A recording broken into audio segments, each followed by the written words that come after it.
आप लोगों के स्वागत के साथ इसको प्रारंभ किया जाए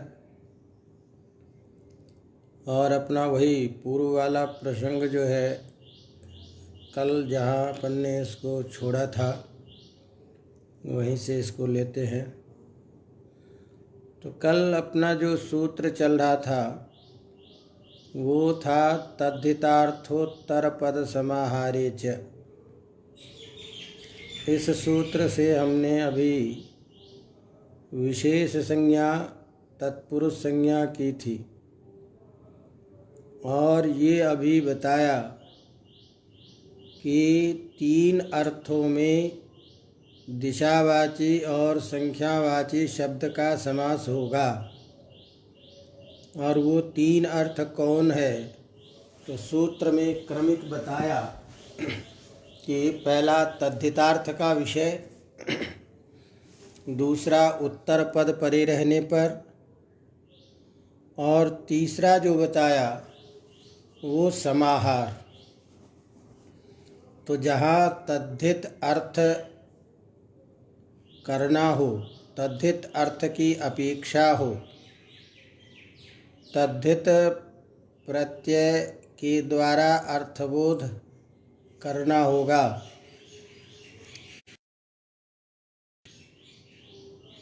और उत्तर पद बाद में रहने पर और समाहार अर्थ में तीन अर्थ बोध होने पर सप्त ये दिशावाची और संख्यावाची शब्द का समास बता रहे थे। और क्रमिक उदाहरण आपने दिया था कि तद्धितार्थ का जो विषय था उसका उदाहरण दिया था पूर्वस्याम शालायाम भवः पौर्वशालः। यहाँ कल जैसे मैंने बताया था कि भवः होने वाला, पूर्वशाला में होने वाला, यह जो अर्थ है ये तद्धित प्रत्यय के द्वारा हमें अभीष्ट है। तो तद्धितार्थ का विषय यहाँ लेकर के हम चल रहे हैं और उसमें हमने समास किया था। तो पूर्वांगी शालागी पहले हमने समास कर लिया। समास करने के बाद विभक्ति लोप करके फिर हमने प्रत्यय कर लिया। यौ प्रत्यय, यौ का अवचा था। फिर पूर्वशाला ये प्रयोग बनाया, आदि अच को वृद्धि कर दी, भसंज्ञा आकार का लोप हो गया, पूर्वा के आ को अ कर दिया था, पौर्वशाला ये प्रयोग बना लिया था। इसी तरह से उत्तर पद का परे रहने पर उदाहरण आपने पढ़ा था कि उत्तर पद परे रहने पर समास करेंगे। तो हमने उदाहरण दिया था पूर्वाशाला प्रिया यस्य, ये प्रयोग दिया था। पूर्वाशाला प्रिया यस्य, इसमें प्रिया के साथ में तीन पदों का प्रयोग करते हुए बहुव्रीहि समास का उदाहरण ये दिया था, क्योंकि यस्य के द्वारा बहुव्रीहि समास दिखाई दे रहा है। ऐसे बहुव्रीहि समास वाले इस विग्रह में प्रिया शब्द के बाद में रहने पर हमने पूर्व में जो दो पद है दिशावाची शब्द पूर्वा और दूसरा जो सुबंत शब्द है शाला, इसका समास किया था। तो स्थिति वहाँ हमने बना ली थी पूर्वशाला, आगे प्रिया के साथ में जोड़ दिया था, स्थिति बन गई थी पूर्वा पूर्वशाला प्रिया। फिर ये जो प्रिया है जो बहुव्रीहि समास के कारण तत्पुरुष में उत्तर पद परे रहने पर समास हुआ था, उस प्रिया को आ को अ में बदल दिया था। तो अ को आ में कैसे बदला था? वही अपना नियम, एक विभक्ति चा पूर्व निपाते से उपसर्जन संज्ञा हो गई थी, गोस्त्रोर उपसर्जन से हरस हो गया और स्थिति बन गई पूर्वशाला प्रिय। तो यहाँ एक चर्चा एक चली थी कल कि भाई बहुव्रीहि समास जब है ही तो बहुव्रीहि समास करने से ही प्रयोग बन सकता था। तो आपने ये उत्तर पद परे रहने पर यहाँ तत्पुरुष समास क्यों किया? तो कहा था कि नहीं, पूर्वाशाला प्रिया में तत्पुरुष समास होने के कारण विशेष बातें होती है जो स्वर में परिवर्तन होता है। तो शाला शब्द का जो आकार है उस आकार को तत्पुरुष समास हो जाने के कारण उदात्त हो जाता है। तो उदात्त स्वर विधान करने के कारण प्रिया शब्द के बाद में रहने पर यहाँ हमने समास किया। इसका मतलब प्रिया शब्द को लेकर के जब हम करते हैं तब तो तीनों वाक्यों में पहले क्या है? बहुव्रीहि। लेकिन उस बहुव्रीहि समास घटक वाक्य में पूर्व दोनों पदों में हमने तत्पुरुष किया है, इसीलिए इसको हम तत्पुरुष गर्भ बहुव्रीहि भी कह सकते हैं। ये चर्चा चल रही थी और कल यहीं पर में अपन ने इसको विश्राम दिया था। अवगतम।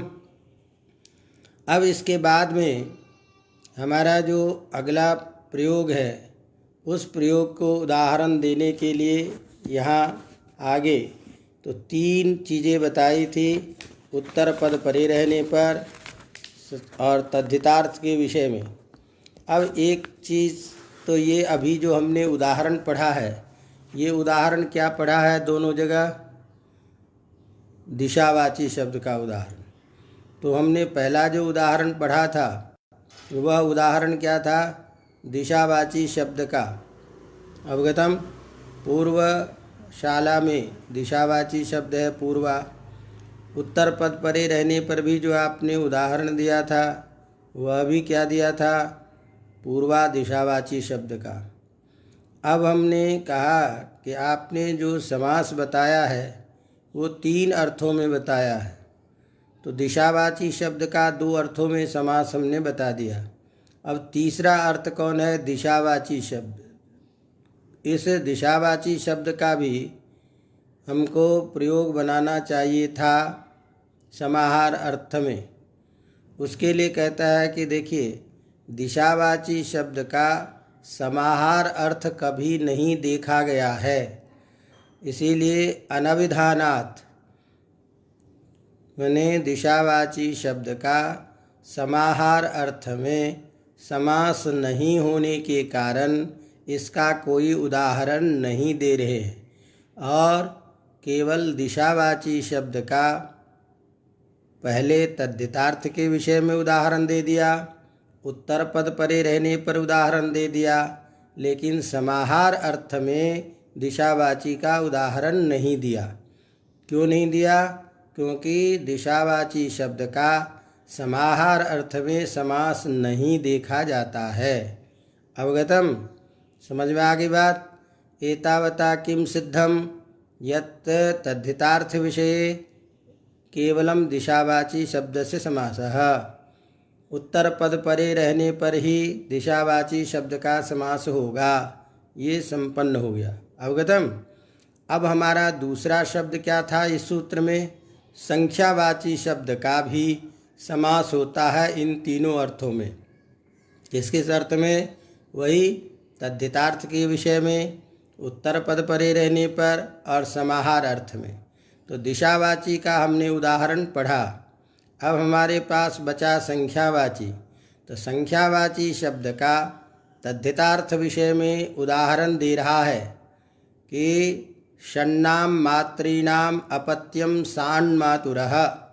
ध्यान दीजिए कि यह अब जो उदाहरण हम पढ़ने जा रहे हैं वो संख्यावाची का तद्धितार्थ के विषय में। तो यहाँ षण्णाम मातॄणाम अपत्यम, 6 माँ का पुत्र, इस अर्थ को बताने के लिए शान मातुरः प्रयोग हमको बनाना है। तो षण्णाम मातॄणाम ये प्रयोग दे करके आगे अपत्यम अर्थ बोल रहे हैं। तो अपत्यम इस प्रयोग के द्वारा ही यहाँ 6 माँ से उत्पन्न पुत्र, इस अर्थ को बताने के लिए तद्धितार्थ का विषय है। तो हमारा तद्धितार्थ का विषय अपेक्षित है ही, और इन दोनों पदों का संख्यावाची शब्द का समास करेंगे। तो षण्णाम में विभक्ति कौन सी है? षष्ठी बहुवचन। मूल शब्द क्या है? षड। तो स्थिति क्या करेंगे? षड आम। और मातृनाम षष्ठी के बहुवचन में स्थिति क्या बनेगी? मातृ आम। तो षड आम मातृ आम। इस स्थिति में तद्धितार्थ विषय होने के कारण तद्धितार्थोत्तर पद समाहारे च, इस सूत्र से हम करेंगे समास। समास कर देने के बाद वही विभक्ति का लोप हो जाएगा। स्थिति क्या बनेगी? षड्मातृ। अब चूँकि षड्मातृ शब्द बन गया तो यहाँ संधिगत नियम के आधार पर ष ड में क्या है? ड। आगे मातृ में क्या है? म अनुनासिक। तो नियम आप पढ़े हैं, यरो अनुनासिके अनुनासिको वा। इससे यर प्रत्याहार का वर्ण जो है ड, उसको अनुनासिक में बदल लेंगे। अनुनासिक वर्ण क्या होगा? ट वर्ग का 5वां अक्षर ण। तो स्थिति क्या बनेगा? सन्मातृ। अब चूँकि अपत्य अर्थ का बोधक है, इसीलिए तस्यापत्यम सूत्र से अण प्रत्यय करेंगे सन्मातृ शब्द से। तो सन्मातृ शब्द का जब अण प्रत्यय कर दिया तो स्थिति बन गई सन्मातृ प्लस अ। इस अवस्था में एक विशेष सूत्र आता है, जो विशेष सूत्र क्या करता है? री के जगह उत आदेश कर देता है। और वह जो उत आदेश करेगा वह है मातुरुतो संख्या उपसंख्यानम। तो तात्पर्य ये है कि जहाँ भी ऋकार होगा मातृ शब्द के बाद, संख्या शब्द के बाद, संभद्र शब्द के बाद, उस शब्द से परे ऋकार को क्या करेगा? उत आदेश। और री की जगह ऊ जब करेंगे तो री के स्थान में कोई भी वर्ण हम विधान करते हैं अ ई उ, तो वहाँ रेफ प्रवृत्त हो जाता है उरन रपर सूत्र से। तो री की जगह पर में उर आदेश हो जाएगा। स्थिति बन जाएगी षण्मातुर प्लस अ। अब ये जा कर के मिल गया, स्थिति बनेगा सन्मातुर। अण प्रत्यय है, इसीलिए तद्धितेषु चामादेशे आदि अच को वृद्धि कर देंगे। तो वृद्धि होते ही स्थिति क्या बन जाएगी? श के अ को आ में बदलेंगे, स्थिति बनेगी शान्मातुरः। तो शान्मातुरः यह जो प्रयोग है, यह प्रयोग तद्धितार्थ के विषय में संख्यावाची शब्द का सुबंत के साथ समास है। संख्यावाची शब्द हो गया आपका षड, आगे सुबंत पद हो गया मातृ, तद्धितार्थ का विषय होने के कारण समास हो जाएगा, शान्मातुरः प्रयोग बन जाएगा। अवगतम? तो यह दूसरा जो पार्ट था इस सूत्र का कि संख्यावाची शब्द का भी समास होता है तद्धितार्थ विषय में, ये उसका उदाहरण आया। अवगतम? इसी तरह से अब हमको संख्यावाची शब्द का उत्तर पद परे रहने पर समास देखना है। तो उसका उदाहरण दे रहा है पंचगावो धनम यस्य स पंचगवधनः। बिल्कुल पूर्व की तरह देखिए कि बहुव्रीहि समास घटक ये वाक्य है, पंचगावो धनम यस्य। तो यस्य के द्वारा बहुव्रीहि समास किया हुआ है। बहुव्रीहि समास यहाँ है, लेकिन बहुव्रीहि समास होता हुआ भी पूर्व में जो दोनों पद है, उस दोनों पदों में यहाँ तत्पुरुष का विधान कर रहे हैं। क्यों कर रहे हैं? वही बात है पहले की तरह, तत्पुरुष समास विधान जन्य स्वर में परिवर्तन करने के लिए यहाँ दोनों पद में तत्पुरुष कर रहे हैं। तो हमारी स्थिति क्या है? पंचगावो धनम यस्य। तो धन जो आपके पास में है वह सबसे उत्तर पद में उसको रखिए। अब यहाँ संख्यावाची शब्द कौन हो गया? पंच। आगे कौन हो गया? गो। तो स्थिति क्या बन गई? पंचगावः बहुवचन में है, तो पंचन जस गो जस, ये स्थिति बनेगी। इस स्थिति में हम समास कर लेंगे उत्तर पद परे रहने पर इस अर्थ में, इस सूत्र से तद्धितार्थोत्तर पद समाहारे च से। समास कर लेंगे, विभक्ति का लोप हो गया, तो स्थिति क्या बन गई? पंचगो। अब यहाँ ध्यान दीजिए कि पंचगो ये तत्पुरुष समास हमने विधान किया। क्यों किया? तो विशेष यहाँ एक काम करना है कि तत्पुरुष समास होने के कारण ही यहाँ गो शब्द के बाद तत्पुरुष समास विधान सामर्थ्यात् यहाँ टच प्रत्यय होता है। अवगतम? अब जब वह टच प्रत्यय होता है तो गो शब्द के बाद में टच प्रत्यय होगा, समझेंगे नहीं? तो इस तरह से गोर तद्धित लुकी एक सूत्र है कि तद्धित प्रत्यय का यदि लोप नहीं हुआ हो, ऐसी स्थिति में गो शब्द है अंत में जिसके, ऐसे शब्द से समासांत टच प्रत्यय होता है। तो यहाँ तत्पुरुष शब्द किस समास किसका कर दिया? पंचगो का। नौ का लोप हो करके पंचगो बचा। तो इस पंचगो से समासांत टच प्रत्यय कर दिया, तो बीच में धन से पहले टच का अ आ जाएगा।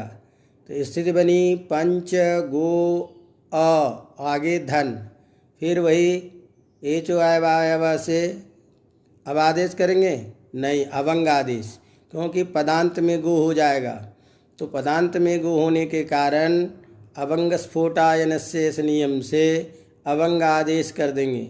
अवंग का अब बचेगा पूरा, इसीलिए स्थिति क्या बन जाएगी? ओ के स्थान पर अवंग आदेश हो करके पंचगव, और पंचगव जो है उसके बाद में हम उससे धन से जोड़ देंगे, तो हमारा प्रयोग बन जाएगा पंचगव धन। वही प्राप्त संज्ञा सुरुत विसर्ग कर देंगे, क्या बन जाएगा? पंचगव धनः। अब यहाँ एक चीज़ कह रहे हैं कि भाई आपने वहाँ तो हमको ये बता दिया कि हम इसलिए समास कर रहे हैं, यहाँ समास क्यों कर रहे हैं? तो इसलिए कहते हैं कि देखिए कि बहुव्रीहि समास के बाद में जो उसके बाद में हम तत्पुरुष समास कर रहे हैं, तो यहाँ महाविभाषा का अधिकार आ रहा है। तो महाविभाषा का अधिकार होने से समास विकल्प से होना चाहिए, लेकिन उस विकल्प को रोक करके यहाँ नित्य समास कर रहे हैं। इसीलिए कह रहे हैं, मूल में ध्यान रखें, समझ में आ रहा है कि नहीं आ रहा, कि यहाँ पंचगावोधनम में आपने उत्तर पद परे रहने पर जो आपने समास किया है, तो यह समास विकल्प से होता। विकल्प से क्यों होता? क्योंकि विभाषा का अधिकार है। तो ऐसी स्थिति में पंचगावोधनम यस्य, इस त्रिपद बहुव्रीहि समास में बहुव्रीहि के बाद तत्पुरुष समास को विकल्प से समास होता, तो विकल्प से प्राप्त था। उस विकल्प को रोक करके यहाँ पर में नित्य समास कर रहे हैं, और वो कह रहे हैं कि नियम देना पड़ा, कात्यायन ने वार्तिक बनाना पड़ा कि द्वंद्व तत्पुरुषयो उत्तर पदे नित्य समास वचनम।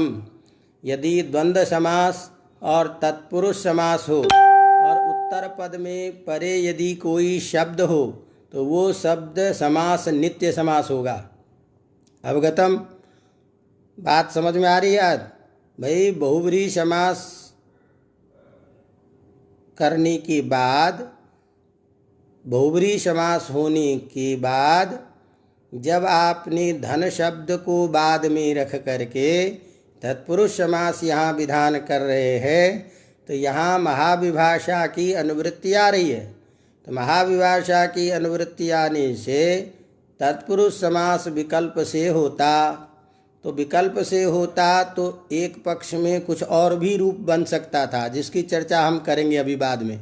लेकिन अभी मोटे तौर पर ये समझ लीजिए कि यहाँ विकल्प से समास की स्थिति बन रही थी तत्पुरुष समास की, कि भाई उत्तर पद परे रहने पर भी जो आप तत्पुरुष कर रहे हैं, यहाँ विभाषा की अनुवृत्ति आ रही है, तो यह तत्पुरुष समास विकल्प से होगा।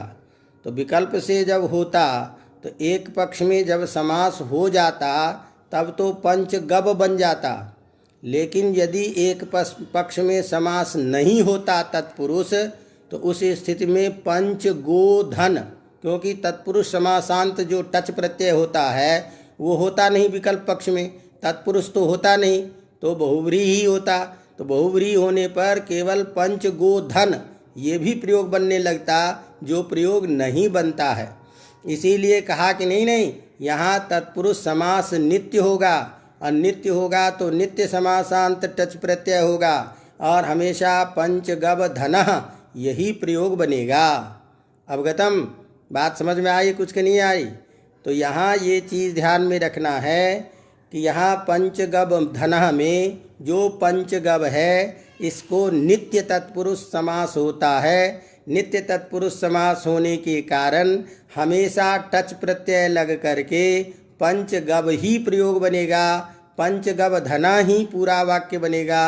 अन्यथा यदि ये विकल्प से करता, और विकल्प की प्राप्ति थी विभाषा के अधिकार होने से, और यदि ये विकल्प से करता तो ऐसी स्थिति में तत्पुरुष के अभाव पक्ष में, जब तत्पुरुष समास नहीं होता, क्योंकि विकल्प का मतलब है एक बार होना एक बार नहीं होना, तो जिस समय में तत्पुरुष समास नहीं होता उस समय में पंचगोधन यह भी प्रयोग बनने लगता, जो प्रयोग नहीं बनता है। अतः पंचगोधन इत्यादि प्रयोग न बने, इसीलिए यहाँ विशेष नियम किया कि देख भैया, उत्तर पद परे रहने पर द्वंद्व समास में और तत्पुरुष समास में जो समास होता है वो नित्य समास होता है। अवगतम? तस्मात् नित्य समास विधानात् अत्र केवलं पंचगवधनः इत्येव रूपं भवति, न तु पंचगोधनः, तदेव तात्पर्यम्। अवगतम? समझ में आ गई बात? इस तरह से यहाँ तक अभी हमने संख्यावाची शब्द का तद्धितार्थ के विषय में और उत्तर पद परे रहने पर समास का उदाहरण बताया। अब हमारे पास तीसरा बच गया। कौन बच गया? समाहार अर्थ। तो आपने दिशावाची शब्द का समाहार अर्थ में समास नहीं होता है, इसीलिए कोई उदाहरण नहीं दिया और कोई उदाहरण नहीं दिखाया दिशावाची शब्द का समाहार अर्थ में समास। लेकिन संख्यावाची शब्द का तो समाहार अर्थ में समास होता है, इसलिए उसका उदाहरण देखना पड़ेगा। समझ में आ रही बात? इस सूत्र में दो प्रकार के शब्दों से तीन अर्थों में समास बता रहे हैं, जिसमें दिशावाची का दो ही अर्थ में उदाहरण दिया, तद्धितार्थ के विषय में और उत्तर पद परे रहने पर। समाहार अर्थ में उदाहरण नहीं दिया। कहा क्यों नहीं दे रहे हैं भाई? तो कहा कि दिशावाची शब्द का समाहार अर्थ में समास नहीं देखा जाता है, कोई प्रयोग उपलब्ध नहीं होता है। तो तस्मात् दिक्षु समाहारो नास्ति, दिशावाची शब्द का समाहार अर्थ में समास नहीं होता है अनभिधानात्, क्योंकि कहीं इसका प्रयोग नहीं देखा जा रहा, इसीलिए उसका उदाहरण नहीं दिया दोनों अर्थों में दिशावाची शब्द का। लेकिन संख्यावाची शब्द का तो समाहार अर्थ होता है, इसीलिए उसका उदाहरण अब आपको देखना है। तो संख्यावाची शब्द का भी क्रमिक चल रहा है। तो तद्धितार्थ के विषय में संख्यावाची का समास सान्मातुरः प्रयोग दिया। संख्यावाची शब्द का उत्तर पद परे रहने पर समास का उदाहरण पंचगवधनः दिया। तो संख्यावाची शब्द का अब समाहार अर्थ में कह रहे हैं पंचानाम गवाम समाहारः, ये स्थिति आई। अब हम समाहार अर्थ में चल रहे हैं। समाहार अर्थ में चल रहे हैं। महाविभाषा का अर्थ है कि जहाँ सूत्र के द्वारा विकल्प की स्थिति बन रही थी, तो चूँकि तत्पुरुष समास में, ये बहुव्रीहि समास में तत्पुरुष का विधान कर रहे हैं, एतावता बहुव्रीहि समास को हटा करके बहुव्रीहि समास और उसी में विकल्प से आप तत्पुरुष कर रहे थे, तो उसको रोक करके आपने जब कार्य कर रहे हैं तो एक तो विकल्प का विधान स्वतः से अर्थ प्राप्त है, फिर दूसरी बात इस सूत्र में विभाषा की अनुवृत्ति आ ही रही है समास में, तो वैकल्पिक दो अर्थ की प्रवृत्ति होने के कारण इसको महाविभाषा कहते हैं। अवगतम? किसी ने लिखा है कि महाविभाषा और विभाषा में क्या अंतर। तो एकत्र जहाँ एक रूप में ही जहाँ विकल्प की प्रवृत्ति हो रही हो, विकल्प अर्थ किसी कारण आ रहा हो, और दूसरे जो अधिकार प्राप्त विभाषा है उसके द्वारा आ रहा हो, तो इस तरह से वैकल्पिक विधान दो बार हो जाने के कारण इसको हम महाविभाषा शब्द के नाम से जानते हैं। तस्मात् बहुव्रीहि समास था, उस बहुव्रीहि समास में आपने पूर्व वाले पद को तत्पुरुष कर दिया, तो वह तत्पुरुष भी विकल्प से था। विभाषा की अनुवृत्ति आ रही है, एतावता यह महाविभाषा कहलाता है। इसको इस रूप में प्रयोग करते हैं। अवगतम। चलिए अब हमारा अगला जो प्रसंग चल रहा है, पंचानाम गवाम समाहारः, ये हमारा अभिप्रेत अर्थ है। समाहार अर्थ में संख्यावाची शब्द का समास करने जा रहे हैं। अब यहाँ से ध्यान दीजिए कि जो छात्र परीक्षा में इन सारे उदाहरणों में थोड़ा भ्रम रखते हैं या स्पष्ट प्रतीति नहीं होने के कारण दिक्कत होती है कि इसको हम क्या कहें। ये जो अभी हमने समास किया है तीनों, ये तत्पुरुष का उदाहरण होगा या किसका, द्विगु का, क्योंकि संख्यावाची शब्द पूर्व में है। तो ये जो अभी हमने दिशावाची और संख्यावाची शब्द का पूर्व में प्रयोग किया, इसमें यहाँ अब विशेष विधान कर रहे हैं कि संख्या पूर्वो द्विगु। तो अब ध्यान दीजिए, हमारा इसी सूत्र का जो उदाहरण है संख्यावाची शब्द का समाहार अर्थ में समास, तो तीनों अर्थ में समास विधान कर रहा है तद्धितार्थोत्तर पद समाहारे। तो इस सूत्र में जो तीन अर्थ हैं, उन तीनों अर्थों में जो संख्यावाची शब्द रहेगा वो जो पूर्व में है उसके पूर्व में रहने पर संख्यावाची शब्द का समास द्विगु समास कहलाएगा। इसलिए उस समास को द्विगु समास बताने के लिए सूत्र आ गया संख्या पूर्वो द्विगु। तो इस संख्या पूर्वो द्विगु इस सूत्र में अभी जो आपने तीन अर्थ में समास पढ़े हैं, उन्हीं तीनों अर्थों की अनुवृत्ति आ जाएगी इस सूत्र में, संख्या पूर्वो द्विगु इस सूत्र में। तो ये सूत्र कहेगा कि देख भैया, यदि आपने जो यहाँ अभी बताया है इसमें तीनों अर्थ यदि प्राप्त है तो क्या, तो तद्धितार्थे इत्यादि सूत्रेण उक्तः यह त्रिविधः, तद्धितार्थ के विषय में जो आपने तीन प्रकार के अर्थ में समास बताए थे, उन तीनों प्रकारों के अर्थ में संख्यावाची शब्द जहाँ पूर्व में है उसको द्विगु समास होगा।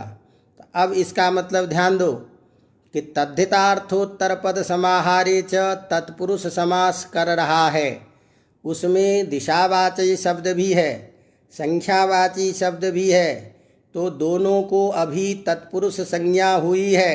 तो तत्पुरुष समास का अभी ये उदाहरण था, उसको छांट करके ये कहा कि नहीं, इन तीनों अर्थों में संख्यावाची शब्द जो होगा वह संख्यावाची शब्द पूर्व में रहने पर द्विगु समास उसका नाम होगा।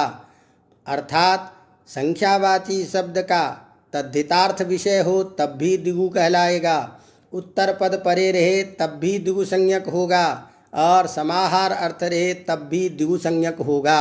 अवगतम। बात क्लियर हो गई, क्योंकि वह सूत्र अभी दिशावाची शब्द का भी समास कर रहा था तीनों अर्थों में, संख्यावाची शब्द का भी अर्थ कर रहा था, और इसके अर्थ करने के बाद कहा कि ये समास तत्पुरुष संज्ञक है। वह जो सामान्य नियम है तत्पुरुष संज्ञा करने का, उसमें से ये छांट रहे हैं संख्या पूर्वो द्विगु सूत्र कि नहीं भैया, ये तीनों अर्थों में जो आपने समास किया है संख्यावाची शब्द का, इस संख्यावाची शब्द का जो समास होगा वो द्विगु संज्ञक होगा। एतावता किम अवगतम कि जय दिशावाची शब्द तो छूट गया, वो तो चला गया तत्पुरुष में ही, लेकिन संख्यावाची जो शब्द बच गया वो शब्द द्विगु का उदाहरण बनेगा। अवगतम। तो इसलिए अब इसकी द्विगु संज्ञा हो गई। तो तस्मात् पंचानाम गवाम समाहारः, ये अर्थ है हमारा। समाहार अर्थ में हम समास करेंगे तो पंचन आम गो आम, पंचानाम गवाम इस अर्थ में, तो पंचन आम गो आम इस स्थिति में समास करेंगे समाहार अर्थ में। और संख्या पूर्वो द्विगु होने से उसकी द्विगु संज्ञा करेंगे, अर्थात द्विगु समास हो गया। अब द्विगु समास जब हो गया तो यहाँ एक विशेष विधान बता रहे हैं कि देखो भैया कि समाहार अर्थ में जो द्विगु समास होता है वो द्विगु एकवचनम, वह द्विगु समास समाहार अर्थ में संख्यावाची शब्द का जो होगा उसका प्रयोग हमेशा एकवचन में ही होगा। इसीलिए समाहरणम समाहारः, समाहरणम नाम एकीकरणम, सबको मिला करके एक अर्थ देना, भाव अर्थ में घय प्रत्यय है समाहार में, समाहरणम समाहारः, अर्थात ऐसी क्रिया जो सबको मिला करके एक कर दे, सबका अलग अलग जो अस्तित्व है वो खत्म हो करके बहुवचन होने पर भी बहुत की विवक्षा में भी हमेशा एक वचन में ही प्रयोग होगा। इसीलिए उसको बताने के लिए विशेष नियम कर दिया कि देख संख्या पूर्वो द्विगु सूत्र से तद्धितार्थ विषय में उत्तर पद परे रहने पर समाहार अर्थ में जहाँ कहीं भी आपने समास किया है संख्यावाची का वो द्विगु तो होगा, लेकिन संख्यावाची शब्द का यदि समाहार अर्थ है तो समाहार अर्थ में जो समास होगा वो हमेशा एकवद भाव वाला होगा, उसको एकवद वचन हो जाए, एकवद भाव होगा। और एकवद भाव हो जाने से क्या हो गया कि उसको स्व नपुंसकम से नपुंसक संज्ञा भी होती है, तो नपुंसक संज्ञा होने के कारण हमेशा अंत में अम म लगा करके प्रयोग करेंगे। तो अब उदाहरण पे आ जाओ, स्थिति क्या थी, पंच हमारा प्रयोग चल रहा था, पंचानाम गवाम समाहारः, समास कर दिए, द्विगु संज्ञा हो गई, विभक्ति का लोप हो गया, द्विगु के होने से एकवचन हो जाएगा। तब एकवचन करने के बाद उसकी स्व नपुंसकम से नपुंसक संज्ञा होगी। ऐसी स्थिति में नपुंसक होने के कारण पंच गो ये बना लिया था ना, अब पंच गो समासांत प्रत्यय है ही, तो समासांत टच प्रत्यय कर देंगे। समासांत टच प्रत्यय हो जाने से क्या हो गया, पंच गव बन गया। पंच गव से अब क्या करेंगे, सु लाएंगे, सु को अम कर देंगे, अतो अम से पूर्व रूप होकर के प्रयोग बन जाएगा पंचगवम। तो इस तरह से यह पंचगवम हमारा संख्यावाची शब्द का समाहार अर्थ में एकवचन में प्रयोग होता है। तस्मात् समाहारणम समाहारः, ये अर्थ प्रयोग करके कहा अवगतम। और वह द्विगु अर्थः समाहारः एकवद्भात से इत्यर्थ। समझ में आ रही बात। कोई लोग ये भी कहते हैं कि आपने जो ये सूत्र बनाया द्विगु एकवचनम, जिसका अर्थ किया कि द्विगु के अर्थ में समाहार होता है और उसको एकवद भाव होता है, लेकिन यदि आप समाहार शब्द को भाव प्रत्यांत मानते हैं और समाहरणम समाहार कहते हैं, तो समाहार तो समूह तो एक ही हुआ ना। तो समूह जब एक है तो एकत्व होने से ही उसका एकवचन सिद्ध था। उसको बताने के लिए ये अलग से द्विगु एकवचनम सूत्र न भी बनाते तब भी काम चल जाता। अवगतम। बात समझ में आ रही है कुछ, कि आपने क्या कहा कि समाहार अर्थ में एकवद भाव होता है और उसको बताने के लिए आपने सूत्र बनाया द्विगु एकवचनम। द्विगु एकवचनम कह करके आपने द्विगु के अर्थ में जो समाहार था उसको एकवद भाव किया। हम आपसे पूछ रहे हैं कि जब आपने कह दिया कि पंचानाम गवाम समाहारः, समाहार अर्थ में ही समास कर रहे हो और समाहार अर्थ तद्धितार्थोत्तर पद समाहारे च बता ही रहा है, तो समाहार का मतलब ही है समूह। समूह का मतलब ही होगा सबको मिला करके एक, तो एकत्व की प्रतीति तो अपने आप हो जाएगी। उसके लिए अलग से एकवद भाव बताने के लिए सूत्र करने की क्या ज़रूरत है। इसीलिए ये भी पक्ष आता है कि यदि ये सूत्र न भी रहेगा तब भी काम चल जाएगा, तो एकवद भाव हो सकता है और हो जाएगा। किसी किसी का मत है कि नहीं, यदि इसको एकवद भाव नहीं करेंगे तो समाहार अर्थ में उद्भूत जो विवक्षा है उस अवयव भेद की जब विवक्षा करने लग जाएंगे तो द्विवचन बहुवचन इत्यादि की स्थिति आ सकती है कि समूह में कितने का समूह है, ये 2 का समूह। ये यदि विवक्षा होने लग जाए, ये कोई करने लग जाए कि इसमें 2 का समुदाय है, इसीलिए 2 के समुदाय को बताने के लिए द्वित्व संख्या विशिष्ट जो अवयव है वह उद्भूत अवयव है। ज़्यादा सीरियस तो नहीं हो रहा है? समझ में आ रहा है क्या? कुछ बीच में फुलझरिया नहीं आ रही है तो इसलिए पता नहीं चल रहा है क्या क्या हो रहा है। तो स्थिति हमारी बात समझ में आ गई। क्या कह रहा हूँ कि यहाँ ये प्रश्न आया था कि द्विगु एकवचनम जो सूत्र है, इस सूत्र को बनाने की कोई ज़रूरत नहीं है, क्योंकि समाहार अर्थ पहले से है और समाहार का मतलब ही है समूह। तो समूह जहाँ होगा वो एक ही होगा, तो एकवत भाव करने की कोई ज़रूरत नहीं है। इसके लिए द्विगु एकवचनम सूत्र मत बनाइए। तो कहा ठीक है, यदि ऐसा मानते हो तो इस स्थिति में इस सूत्र की कोई ज़रूरत नहीं है, काम चल जाएगा। कहा कि नहीं, कई बार ऐसा होता है कि किसी की ये विवक्षा हो जाए कि यह जो समूह है कितने का समूह है, 2 का समूह है कि 3 का समूह है। ऐसी स्थिति में जब उद्भूत विवक्षा को लेकर के काम होगा तो उद्भूत विवक्षा में यहाँ फिर अवयव निकल जाएगा, अवयव की सत्ता का बोध होने लगेगा।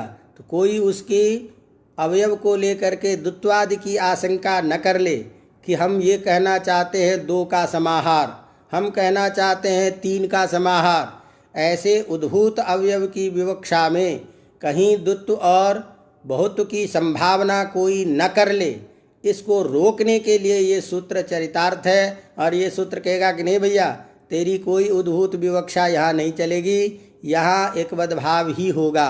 तो इस तरह से किसी भी परिस्थिति में उद्भूतावयव की विवक्षा को मान करके भी आप यहाँ कभी भी द्वित्व बहुत्व की आशंका नहीं कर सकते।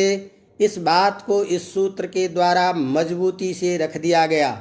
इसलिए इस सूत्र को चरितार्थ भी कुछ लोग कहते हैं कि नहीं ठीक है, ये करने से और एक मजबूती आ गई है कि कोई किसी की आशंका जो है इस प्रकार की, उस आशंका के द्वारा भी इसमें द्वित्व बहुत्व इत्यादि का बोध नहीं होने देंगे। अवगतम? इस तरह से यह सूत्र आपको द्विगु एकवचनम, संख्यापूर्वो द्विगु इत्यादि सारे उदाहरणों के द्वारा पंचगम इत्यादि प्रयोग की स्थिति बन गई। तो यहाँ तक एक मुख्य जो विषय था, उस मुख्य विषय का प्रधान सूत्र आ गया। अब हालांकि इसमें कुछ सूत्र सब और भी है, लेकिन चूँकि आप लोग भी ज़्यादा ही अधीर होते रहते हैं, इसीलिए इसको छोड़ के हम आगे कुछ पहुँचते हैं और जो प्रसिद्ध सूत्र है उसको लेते हैं।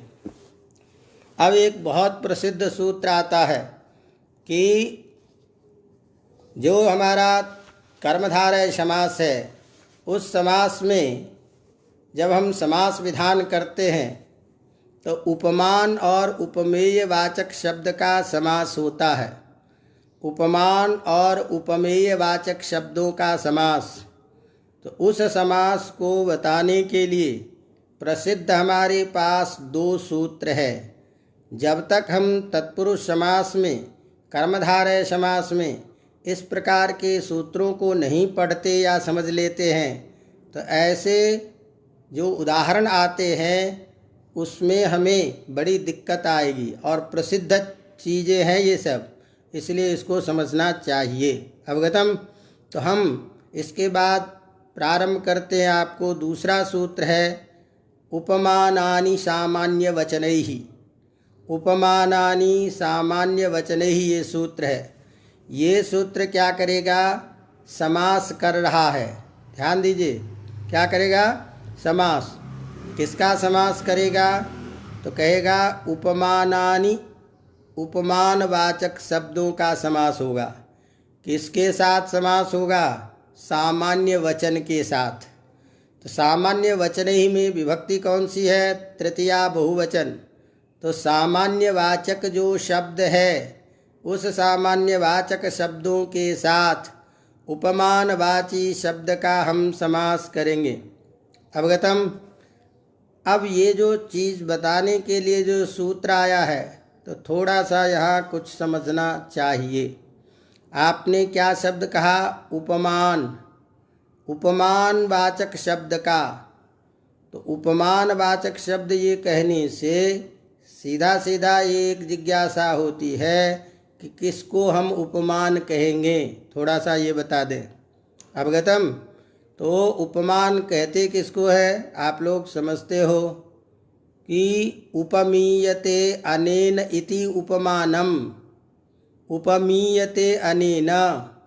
तो उपमीयते का अर्थ होता है कि सादृश्येन परिच्छिद्यते। नहीं समझ में आया? कोई बात नहीं, नहीं समझ में आया तो इसमें क्या दिक्कत है?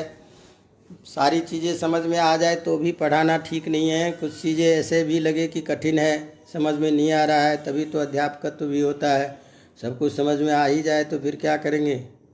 आप लोग फिर किताब देखोगे ही नहीं। इसलिए कोई चीज़ें नहीं भी समझ में आनी चाहिए।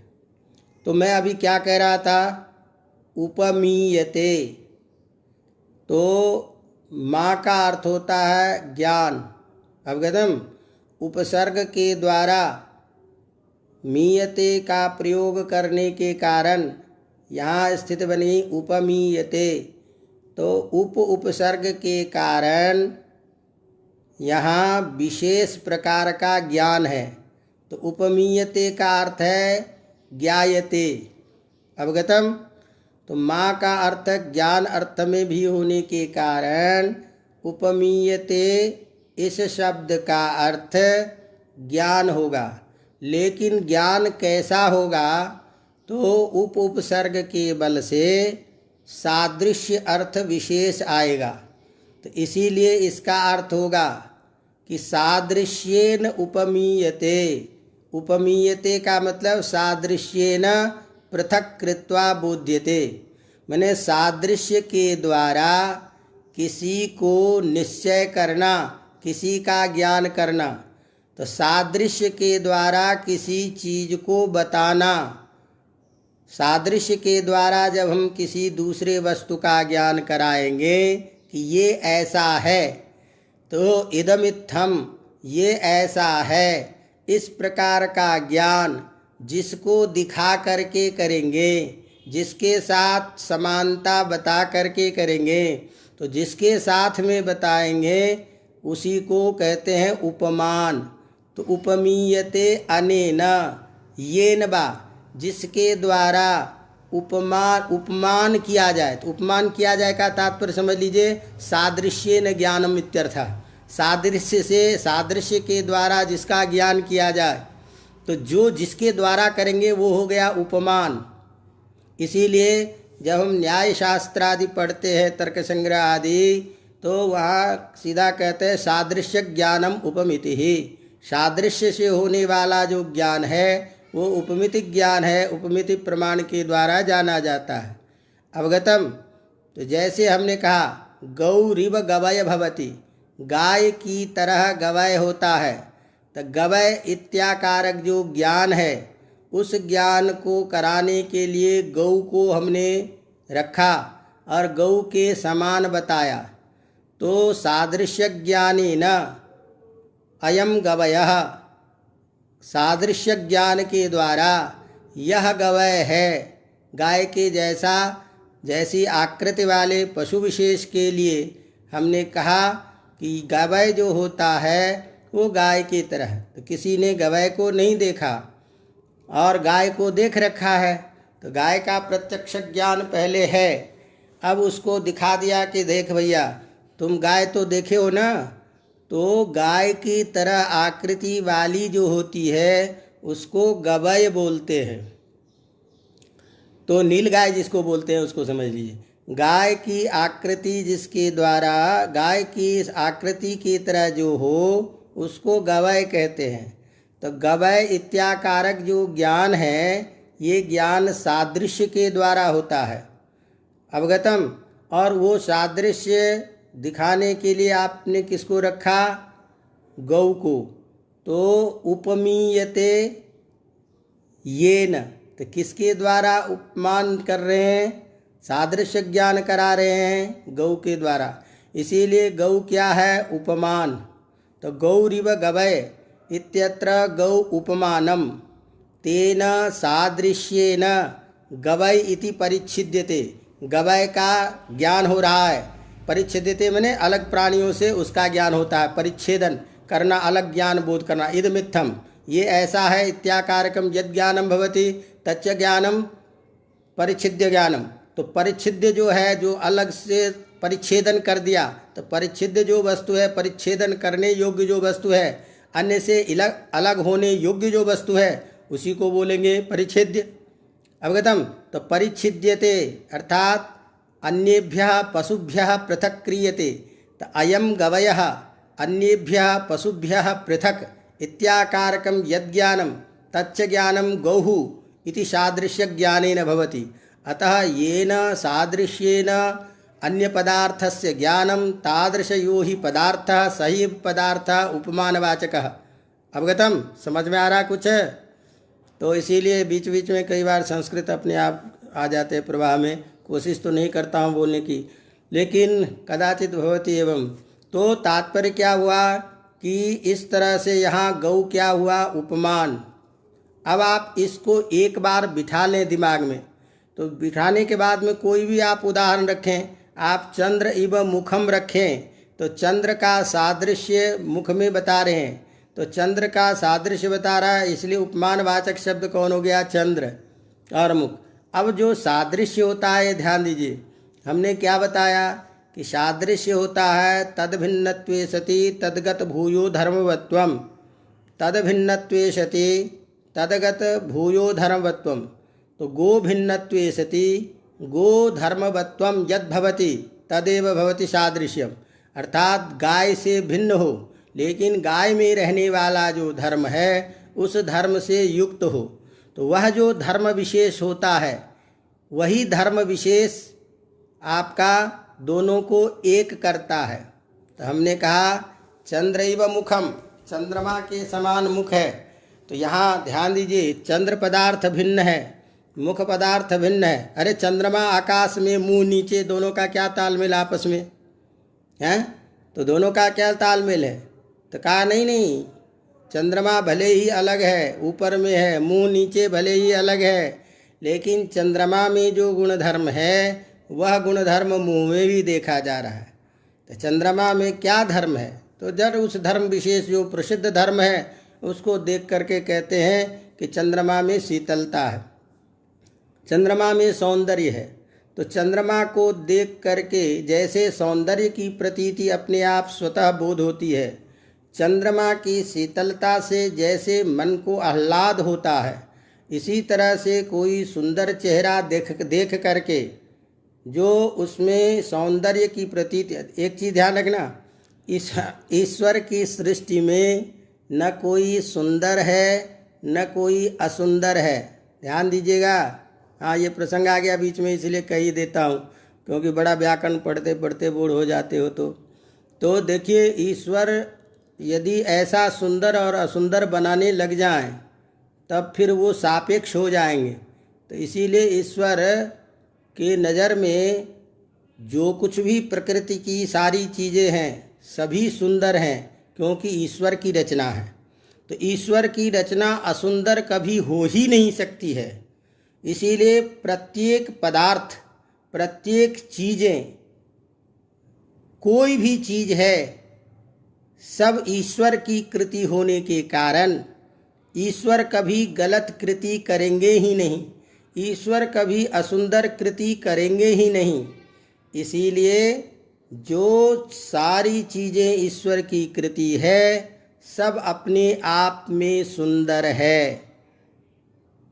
फिर सुंदर असुंदर का बोध का कारण क्या?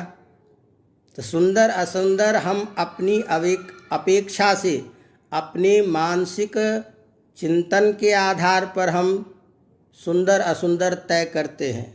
तो आपको अपने मन के जो अनुकूल लगेगा वो आपके लिए सुंदर है। कोई ज़रूरी नहीं है कि आपको जो सुंदर लगता है वो पूरी दुनिया को सुंदर लगे, वो पूरी दुनिया को सुंदर नहीं लगेगा। तो जिस किसी को भी सुंदर असुंदर का बोध होता है, बात नहीं समझे। कई बार शादी हो जाने के बाद में कहते हैं कौन सी सा लव मैरिज किया, अरे यार लव मैरिज किया फिर भी ऐसे। अरे भाई, तुम्हारा क्या लेना देना है भाई? तुम्हारे नज़र में वो सुंदर नहीं है, उसके नज़र में वही स्वर्ग की अप्सरा है। तो इसीलिए यह सुंदर असुंदर का भाव हमारे अपनी मन की उपज है। हमारा अपना मन जो है जिसके प्रति अनुकूल हो जाता है वो हमारे लिए सुंदर लगता है। हमारा मन जिसके विपरीत प्रतिकूल चिंतन करता है वो असुंदर हो जाता है। तो ये सब हमारे उपजे हुए मन के एक विभेद है, मन का एक विकार है।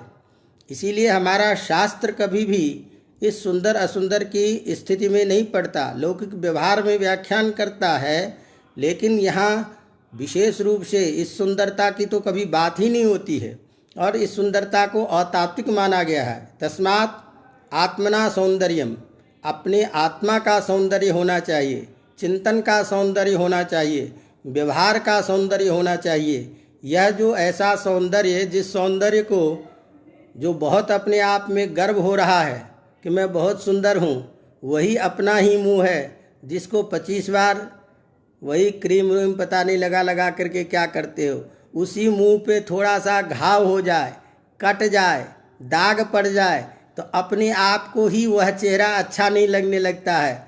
मुंह शीशा देख नहीं सकते, अरे रे मत दिखा, बड़ी स्थिति ठीक रही है, आपका ही तो है, लेकिन आपके ही स्वरूप में उसके वह अब थोड़ी देर के लिए अच्छा नहीं लगने लगा, विकार के होने कारण। और विकार नहीं था तो बहुत सुंदर लग गया। तस्मात ये सब चीज़ें जो है अपने मानसिक चिंतन की यह उपज है सारी चीज़ें। चलिए कोई बात नहीं। तो हमारा ये प्रसंग एक चल रहा था कि यहाँ उपमान का मतलब ये है कि ऐसा सादृश्य ज्ञान, जिस सादृश्य ज्ञान के द्वारा किसी पदार्थ विशेष को अन्य से अलग करके जाना जाए, तो जिसके द्वारा, जिसको दिखा करके, जिसके सादृश्य में, तो मैं कह रहा था सादृश्य क्या है? तद भिन्नत्वे सति तद्गत भूयो धर्मवत्वम, चंद्र भिन्नत्वे सति चंद्रगत यो ही भूयो धर्मः सच धर्मः। सौंदर्य विशेष, वो सौंदर्य विशेष मुख में भी दिखाई दे रहा है।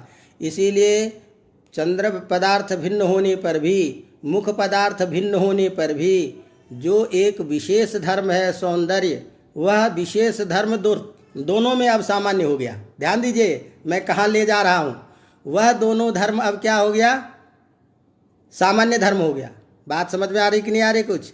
जो चंद्रमा में अभी विशेष था वह विशेष धर्म सौंदर्य मुख में भी है, तो अब दोनों में वो धर्म हो गया, तो दोनों के लिए अब सामान्य धर्म हो गया, क्योंकि दोनों में एक धर्म है। तो अब आप सूत्र पे पहुँचिए। हमारा सूत्र क्या है? सामान्य वचन ही, सामान्य वचन के साथ में समास करेगा। अवगतम? तो इसीलिए यहाँ पर में समझ लीजिए कि जिसके साथ में हम सादृश्य बताएंगे, उस उपमान वाचक शब्द का जो सामान्य वाचक जो शब्द होगा उसके साथ में समास। अब इसको ज़्यादा और हम न खींचें तो सामान्य शब्द की हम व्याख्या करेंगे, लेकिन उसमें हो सकता है थोड़ा सा आप लोग उलझ जाओ। तो उलझने से बजाय अभी आप समझ लीजिए कि उपमान शब्द सापेक्ष है। तो उपमान शब्द सापेक्ष है। एक तो सादृश्य बताएंगे तो किसी न किसी के बताएंगे, तो जिसके साथ में जिसके तरह बता रहे हैं, तो जिसको बता रहे हैं उसी को हम उपमेय बोलते हैं। उपमितुम योग्यम उपमेयम, तुलना कर उपमेय है। जिसके साथ तुलना कर रहे हो वह उपमान है। तो चंद्रमा उपमान है, मुख की तुलना करने जा रहे हैं, इसीलिए मुख क्या है? उपमेय है। तो सामान्य वचन का मतलब अब आप डायरेक्ट समझ लीजिए, उपमानवाची शब्द का ग्रहण इस सूत्र में किया है, तो इसके बल पर सामान्य वचन से हम उपमेय वाचक शब्द को पकड़ लेंगे। तो अर्थ क्या हो गया कि उपमानवाचक शब्द का उपमेय वाचक शब्द के साथ समास होता है। अवगतम? समझ में आ रही बात कुछ की नहीं आ रही है? तो उपमानवाचक शब्द क्या? अब यहाँ बड़ी एक समस्या आ जाती है। समस्या एक विशेष अर्थ को चूँकि बताना चाहिए, समझना चाहिए, ये बता रहा हूँ कि अभी आपने जो सूत्र का अर्थ किया सामान्य वचन ही, और आपने मुझे कहा कि तुम संकट में मत पड़ो, और इस संकट में मत पड़ो और केवल सीधा समझो कि उपमान शब्द इस सूत्र में पढ़ा हुआ है, तो उपमान शब्द सापेक्ष होता है, तो सापेक्ष होगा उपमेय के साथ। इसीलिए उपमान शब्द के बल पर ही उपमेय शब्द पकड़ में आ जाएगा और अर्थ हो जाएगा उपमान का अपने उपमेय वाचक शब्द के साथ समास होगा। और चूंकि उपमेय वाचक शब्द जो है वह आने पर दोनों में जो धर्म रहेगा उस धर्म को सामान्य धर्म ही बना दिया आपने, क्योंकि किसी एक में जो पहले विशेष धर्म था, चंद्रमा में जो विशेष सौंदर्य है, जो विशेष धर्म है अभी, वो मुख में ला करके आपने सामान्य बना दिया, क्योंकि मुख में भी आ गया, तो इसीलिए मुख और चंद्र की अपेक्षा वो सामान्य वचन हो गया। तो उपमेय वाचक शब्द जो है वो सामान्य अर्थ में अपने आप पकड़ में आ जाएगा। एवं स्थितौ सूत्रे सामान्य वचनम किमर्थम, इस सूत्र में सामान्य वचन कहने की क्या जरूरत हो गई? अब ये एक बड़ा प्रश्न खड़ा हो गया, समझ में आया? इसीलिए शास्त्र में घुसना नहीं चाहता रहता हूँ, कहीं उलझ न जाओ। तो कुल मिला करके इतना ही नहीं, मान लीजिए सूत्र आपने बना भी दिया तो हम कहते के द्वारा विशेष अर्थ हो गया विशेष धर्म, और विशेष धर्म अर्थ नहीं आता, तो सामान्य वचन शब्द पढ़ करके विशेष धर्म वाले के साथ हम तुलना कर रहे हैं, विशेष धर्म को ज्ञात कराना चाहते हैं। तो चंद्रगत जो विशेष धर्म है सौंदर्य, उस सौंदर्य धर्म को लेकर के हम मुख में बोध कर रहे हैं। तो सामान्य है, तो फिर कहा कि इस तरह से ऐसा यदि है तो सूत्र में केवल ये कह दीजिए उपमानानि सामान्य, सामान्य में ही तृतीया विभक्ति लगा दीजिए, स्थिति बन जाएगा उपमानानि सामान्य ही, सामान्य शब्द के साथ उपमानवाची शब्द का समास हो जाएगा। फिर वचन क्यों कहा? वचन कहने की क्या जरूरत आ गई? अब फिर वचन क्या करेगा?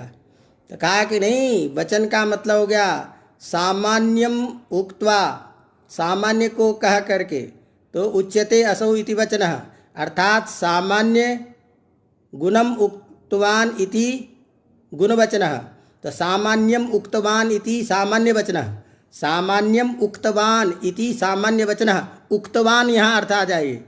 तो सामान्य जो गुण धर्म है, अब सामान्य कहा गया है जो, तो कहा गया इस अर्थ के द्वारा उस सामान्य धर्म से युक्त जो द्रव्य है, सामान्य धर्म से युक्त जो चीज है, वो चीज पकड़ में आएगी, इसलिए उस तदवाचक शब्द के साथ समास होगा, इसीलिए तदवाचक शब्द के साथ समास होगा। जैसे उदाहरण देखो कि हमने कहा क्या कि घन इव श्यामः, तो घन इव श्यामः में घन की तरह श्यामल है, तो घन मेघ है, मेघ उपमानवाचक है, उसके साथ में श्याम, तो श्याम जो धर्म विशिष्ट है, उस धर्म विशिष्ट अर्थ हो गया, उस अर्थ का वाचक जो यहाँ श्याम शब्द है, उस वाचक शब्द को पकड़ने के लिए यहाँ कहा कि भाई वो चीज है जहाँ इस अर्थ में उस शब्द के साथ में समास करने के लिए, तो सामान्यम उक्तवान इति सामान्य वचनः,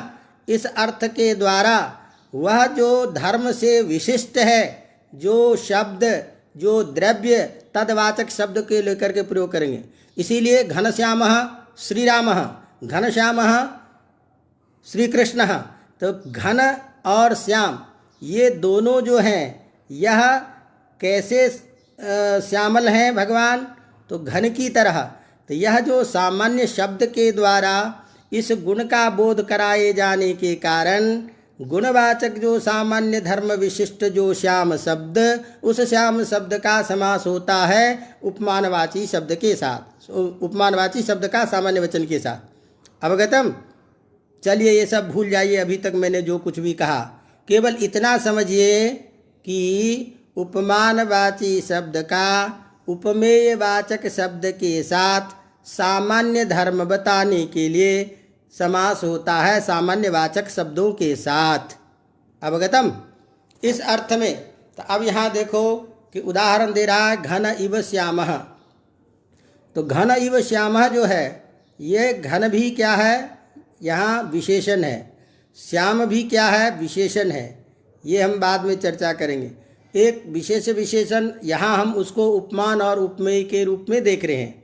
तो उपमानवाचक शब्द कौन हो गया? घन। इसको सादृश्य अर्थ को बताने के लिए उपमान अर्थ में हम समास कर रहे हैं, इसीलिए विग्रह वाक्य में इव शब्द का हमने प्रयोग किया है। इव शब्द के साथ में समास नहीं होगा। इव जो समास होगा केवल घन और श्याम को ही लेकर के। तो हम क्या करेंगे? घन सु श्याम सु। विग्रह वाक्य में इव जरूर रखेंगे, क्योंकि इव के द्वारा यही समास हमको सादृश्य अर्थ में बोध हो रहा है। अवगतम?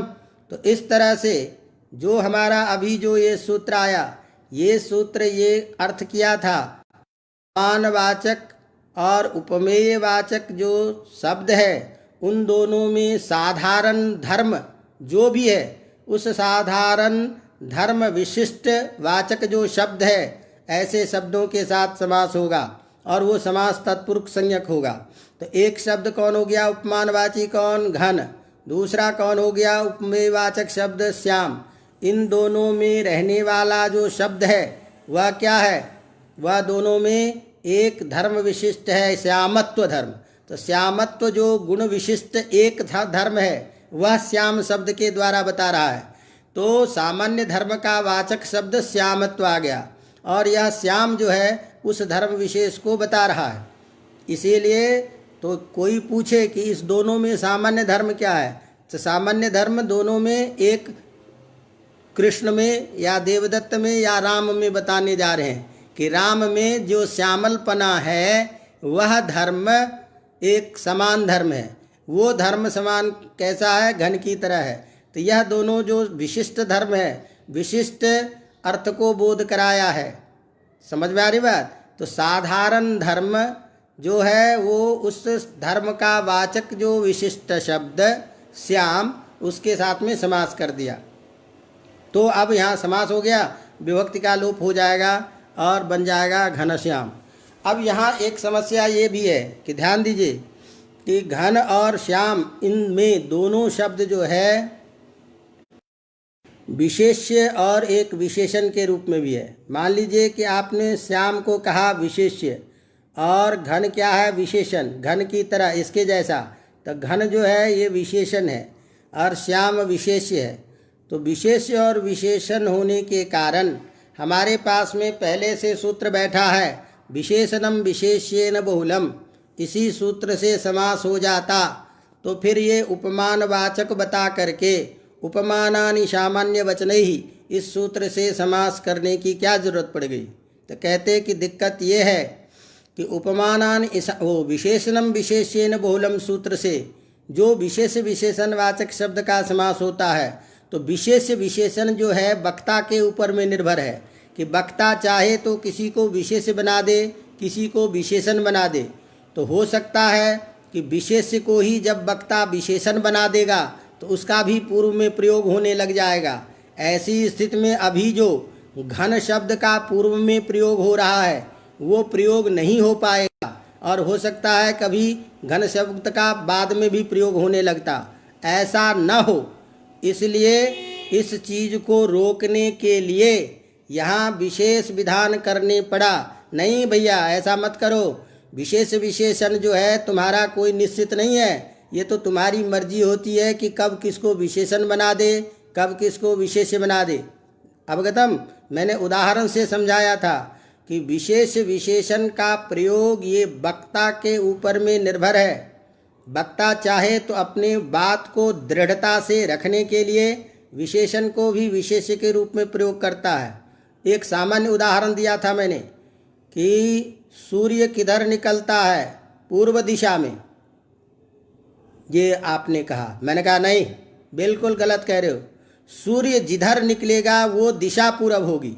तो सूर्य जिधर निकलेगा वो दिशा पूरब होगी। इस वाक्य में सूर्य प्रधान हो गया कि सूर्य के बल पर दिशा का निर्धारण हो रहा है।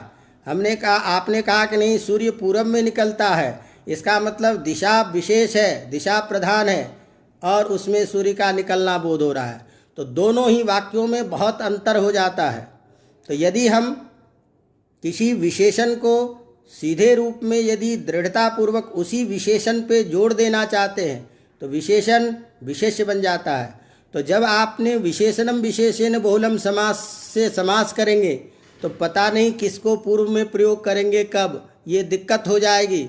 इसलिए ऐसे जो उपमानवाचक शब्द है वो विशेषण होता हुआ भी, विशेष्य होता हुआ भी, ये जो शब्द है निर्धारित उपमानवाचक जिसके साथ में आप सादृश्य बताएंगे, उस शब्द का समास हमेशा पूर्व में ही होगा। समास में पूर्व प्रयोग, कभी भी बाद में प्रयोग नहीं होगा।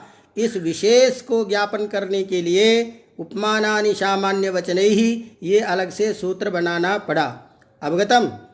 तो इसलिए अब यहाँ किसी ने कहा कि भाई देख आप जो ये सब, अब ये दूसरी बात थोड़ी सी कह के इसको विराम कर लेता हूँ, क्योंकि एक चीज़ ये है कि यहाँ आपने कहा घन और श्याम दोनों विचारा विशेषण है, और विशेषण होने के कारण इसका समानाधिकरण जब होता है तभी लक्षण होना चाहिए। दोनों अलग अलग जगह है, श्याम भी अलग है, घन भी अलग है, दोनों का समानाधिकरण नहीं है, तो समानाधिकरण नहीं होने से समास कैसे हो गया? ये तो समानाधिकरण का समास है।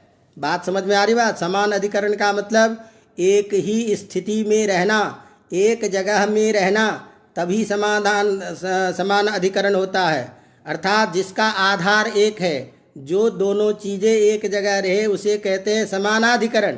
तो घन जो है वो भी अलग है, श्याम भी जो है वो भी अलग है, तो दोनों पदार्थ का एकाधिकरण नहीं होने के कारण समास कैसे होगा?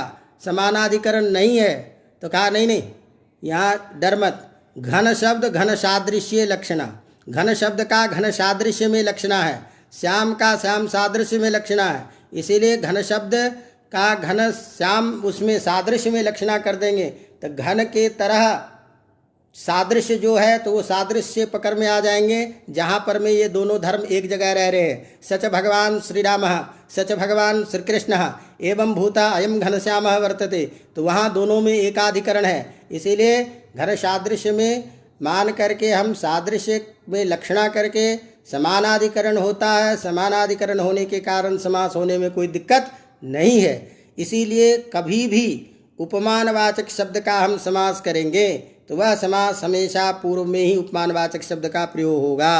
अवगतम। इस तरह से एक प्रसंग समाप्त होता है, शेष चर्चा हम करेंगे बाद में। समय भी बहुत हो गया, तो फिर अभी आप सबको मैं विदा करता हूँ, और आप लोगों को जो बिना कहे करना चाहिए वो सब आप लोग करते रहिए, और फिर अपन 15 मिनट के बाद में मिलते हैं अगले ग्रंथ के साथ, वाक्यपदियम के साथ। फिर 15 मिनट के बाद उपस्थित होते हैं। तब तक के लिए आप सबको विदाई, शुभकामना।